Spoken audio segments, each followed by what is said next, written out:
Bismillahirrahmanirrahim. Assalamualaikum warahmatullahi wabarakatuh. Video ini saya buat untuk menanggapi permintaan dari rekan-rekan mahasiswa tentang Pak, minta trik-trik untuk menjawab pertanyaan-pertanyaan penguji di Sempro dong. Sempro itu seminar proposal ya. Ada juga Pak, minta trik-trik jawabannya dong. Kira-kira apa yang ditanya, kemudian jawaban yang aman itu seperti apa gitu.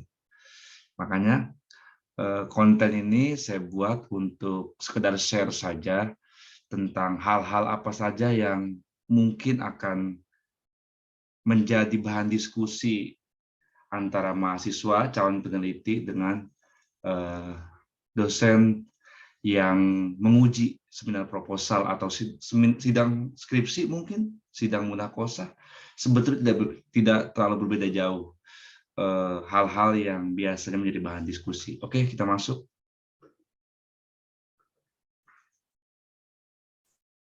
Oke, kita mulai. Seminar proposal, cincai. Memang cincai biasa saja kalau betul-betul kita punya kesiapan terhadap konteks penelitian yang hendak kita lakukan. Penelitiannya ide kita, gagasan kita, makanya cincai. Kalau penelitiannya copy paste atau misalnya nyontek di Google, nah itu susah baru. Tapi kalau seminar konten skripsinya, permasalahannya kita yang menemukan di lapangan, ide gagasan penelitiannya kita yang punya, pasti itu cincai teman-teman. Oke, kita masuk. Apa saja sih biasanya yang menjadi bahan diskusi pada saat sempro? Nah, seputar judul. Biasanya penguji akan bertanya, mengapa saudara mengambil judul ini? Mengapa saudara, apa latar belakang saudara mengambil judul ini? Nah, langsung ketika ada pertanyaannya itu, kenapa Anda mengambil judul ini? Bahasnya adalah tentang masalah yang melatari kenapa Anda mengambil judul itu. Misalnya, katakanlah biar gampang saja, judul skripsinya adalah kompetensi profesional pendidik dalam upaya meningkatkan hasil belajar peserta didik di SMA X misalnya. Kompetensi profesional di sini teman-teman. Jadi misalnya dengan judul itu teman-teman upayakan seperti sudah melihat bahwa terdapat masalah kompetensi profesional di sebuah sekolah. Sehingga nanti akan berpengaruh pada hasil belajar yang dia selenggarakan. Katakanlah begini, misalnya di sebuah sekolah harusnya pendidik itu memiliki jenjang akademik atau kualifikasi akademik S1 dengan program studi yang disiplin dengan atau linier dengan mata pelajaran yang dia ampu. Di sebuah sekolah misalnya ternyata ada 10 guru. Ternyata masih ada 2 orang guru yang sedang S1, belum S1, berarti ini sudah tidak memiliki kompetensi profesional di sana. Atau misalnya kalau guru udah S1 semua, cari apakah mereka mengajar linier dengan disiplin keilmuannya. Misalnya guru PAI mengajar bahasa Inggris, tentu ini tidak memiliki kompetensi profesional. Guru bahasa Indonesia mengajar fisika misalnya, berarti ini tidak profesional. Artinya, ungkapkan data-data, ungkapkan temuan-temuan, permasalahan, kenapa teman-teman mengambil judul ini. Jadi, begini Pak, judul ini saya ambil karena saya tertarik untuk menyelami, untuk menganalisa, untuk mengamati permasalahan mengenai kompetensi profesional guru dalam upaya meningkatkan hasil belajar misalnya di sekolah X. Saya melihat sebuah temuan, Pak. Ternyata masih terdapat sejumlah guru yang belum S1 di sebuah sekolah. Ini sudah pasti, ini dapat dipastikan bahwa profesionalisme mengajarnya kita pertanyakan. Atau ada guru yang mengajar tidak linier dengan disiplin keilmuannya. Ini dapat dipastikan bahwa pasti pembelajaran pun kurang profesional. karena dia mengajar bukan disiplin keilmuannya. Jadi ketika teman-teman ditanya tentang mengapa ambil judul ini, apa latar belakang mengambil judul ini, jawabannya adalah konteks apa yang hendak Anda kaji. Berangkat dari permasalahan apa. Teman-teman, ingat, permasalahan itu bukan common sense ya, bukan persepsi kita, bukan kayaknya ada masalah deh, bukan. Tapi kita lakukan tinjauan observasi pendahuluan ke lapangan, lihat di lapangan kira-kira betul nggak ada masalah itu.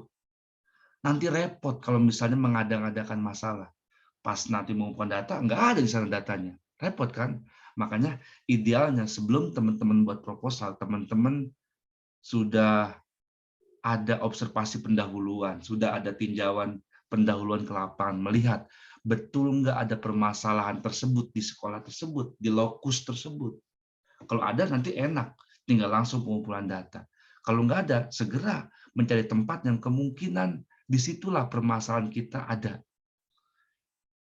Jadi kalau permasalahan itu bukan desain, bukan common sense, tapi betul-betul kesenjangan antara ideal dengan yang terjadi. Jadi masalah itu betul-betul ada datanya, by data, bukan by persepsi kita saja. Kayaknya nggak bisa itu. Penelitian tidak bisa berangkat dari kayaknya, tapi berangkat dari data. Kemudian biasanya grand theory. Ini grand teorinya apa? Nah, teman-teman, sekarang sudah begitu mudah untuk memperoleh berbagai referensi untuk kebutuhan di tinjauan teoretik. Bisa berbagai e-book, perpustakaan online. Wah, udah banyak itu. Yang penting teman-teman betul ketika mengutipnya, menyertakan penulisnya, tahun terbitnya, kemudian halaman terbitnya, kalau perlu punya bukunya begitu. Jadi grand theory itu adalah teori utama dari judul yang kita angkat, dari permasalahan yang kita angkat. Jadi kalau misalnya tentang perilaku organisasi, jangan bukunya yang bawah, jangan oleh Ilham misalnya, menurut Ahmad, menurut Satrio, itu buku-buku yang sudah turunan. Grand theory itu biasanya teori persepsi pendapat paling utama, paling mendasar. Itu biasanya buku-buku utama. Kalau misalnya perilaku organisasi, misalnya ada Stephen Robin, ada Colquitt, ada John Terry, misalnya Frederick Wilson Taylor, kesana-kesana. Kalau pendidikan misalnya Bloom, atau misalnya kalau kebijakan pendidikan misalnya ada Dunn gitu ya, William Dunn. Kalau tentang mutu misalnya ada Juran, ada Deming, ada Salis, bukan buku-buku yang sudah pengutipan dari Salis kayak begitu. Itu grand theory. Jadi teman-teman harus punya teori utama yang mengkaji tentang riset teman-teman. Kerangka berpikir ini sering ngaco, banyak peserta sidang yang sering ngaco pada saat menjawab kerangka berpikir. Kerangka berpikir itu adalah nalar, jawaban sementara dari rumusan masalah secara teori.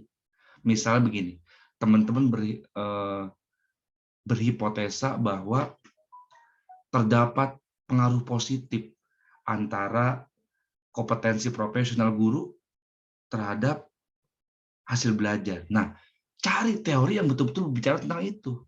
Cari teori betul-betul yang menyampaikan bahwa hasil belajar itu betul-betul dipengaruhi oleh profesionalisme gurunya, kompetensi gurunya. Cari teori tentang itu. Itulah kerangka berpikir. Kerangka berpikir adalah jawaban dari rumusan masalah secara teori. Kalau jawaban secara fakta, nanti pada saat pengumpulan data di bab 4.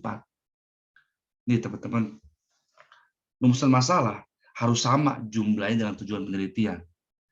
Harus sama jawabannya dengan kerangka berpikir. Karena kerangka berpikir adalah jawaban sementara secara teoritik tentang rumusan masalah yang kita rumuskan. Nanti jawaban sebenarnya adalah pada pembahasan di bab 4. Dengan cara mengumpulkan data di lapangan, observasi atau pengumpulan data melalui kuesioner atau wawancara atau apa, nanti hasilnya adalah tadi pembahasan hasil penelitian. Kakak berpikir adalah jawaban dari para ahli, jawaban dari para teori-teoritikus itu, dari para pakar tentang bahwa betul riset kita ini berkaitan, berhubungan, penting dibahas gitu. Ada maknanya untuk dibahas. Itulah kakak berpikir, teman-teman. Metodologi. Biasanya determinasi atau titik utama yang ditanyakan oleh para penguji adalah metodologi. Kenapa? Kan seminar proposal itu untuk melihat kesiapan mahasiswa sebelum mereka melakukan penelitian. Jadi dilihat kesiapannya, bagaimana masalahnya udah betul atau baru common sense, judulnya sudah betul atau belum, kemudian kerangka berpikir udah jelas atau belum, punya grand theory tidak. Nah, metodologinya menguasai enggak? Kita kan mau meneliti, maka harus menguasai bagaimana cara meneliti, metodologi meneliti. Ini teman-teman, dari judul saja metodologi dapat kelihatan sebetulnya. Banyak teman-teman yang pura-pura menghilangkan kata pengaruh di depan judul, kata hubungan di depan judul. Karena apa? Takut kuantitatif, katanya nggak mau menghitung. Itu kesalahannya. Tapi begini misalnya, kompetensi pedagogik, kompetensi profesional guru dalam meningkatkan hasil belajar. Itu nggak ada kata pengaruh di depannya, nggak ada kata hubungan. Tapi itu kuantitatif. Kenapa? Ada kausalitas, ada interaksi antara dua variabel. Variabel X-nya adalah kompetensi profesional guru, Y-nya adalah hasil belajar dalam meningkatkan tuh. Itu kuantitatif. Takut kuantitatif dihilangkan kata pengaruhnya, padahal dia dua variabel tetap. Kalau kualitatif itu tidak membahas variabel, dia judulnya langsung menggambarkan fokus masalahnya. Misalnya, sistem penjaminan mutu di SMA X misalnya, itu kualitatif. Kenapa? Tidak berbicara tentang variabel, tidak ada kausalitas sebab akibat antar kedua variabel. Tapi berbicara tentang langsung fokus masalahnya apa? Sistem penjaminan mutu di SMA X itu kualitatif.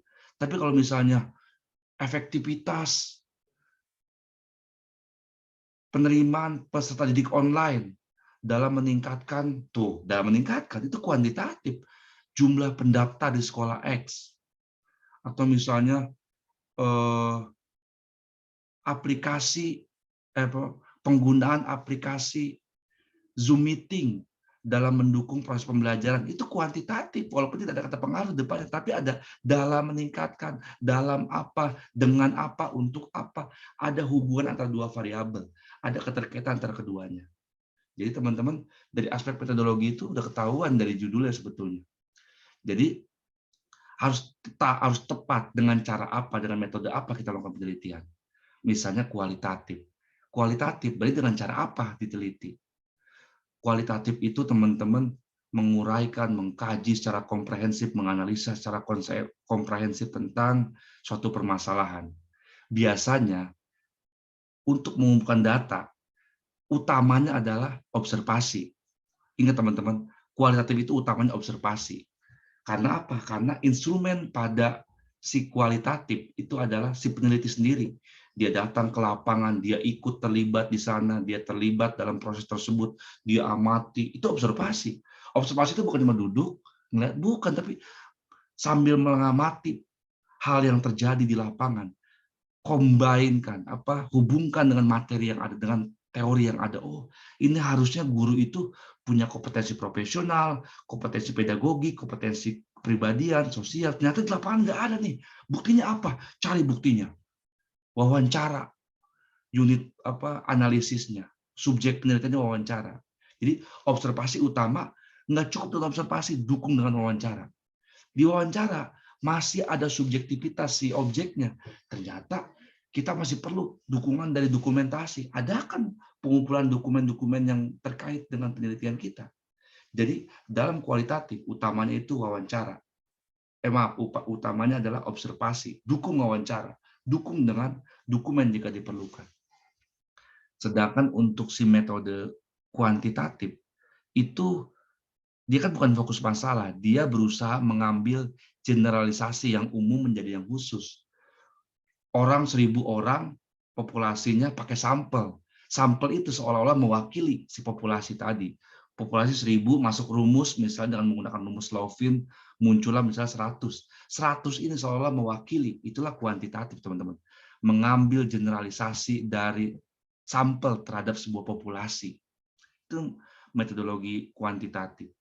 Sehingga biasanya instrumen utama untuk mengumpulkan data pada penelitian kuantitatif ini adalah kuesioner atau angket kita kenalnya. Dengan pilihan-pilihan jawaban dengan skala biasanya. Skala 5, skala 3, skala 8 itu teknis ya, tergantung teori yang teman-teman melandasi penyusunan instrumennya. Jadi dia itu biasanya utamanya adalah kuesioner. Kuesioner ternyata hasilnya apa ya? Tidak cukup kuat untuk kita menyimpulkan bahwa betul-betul ada pengaruh atau hubungan antara X dengan Y. Tambah dengan wawancara. Kita pastikan ketemu langsung, tidak angket yang kaku itu yang menjelaskan lapangan, tapi kita wawancara agar lebih tahu mendalam. Kalau perlu dokumen juga dilengkapi untuk memastikan ini benar.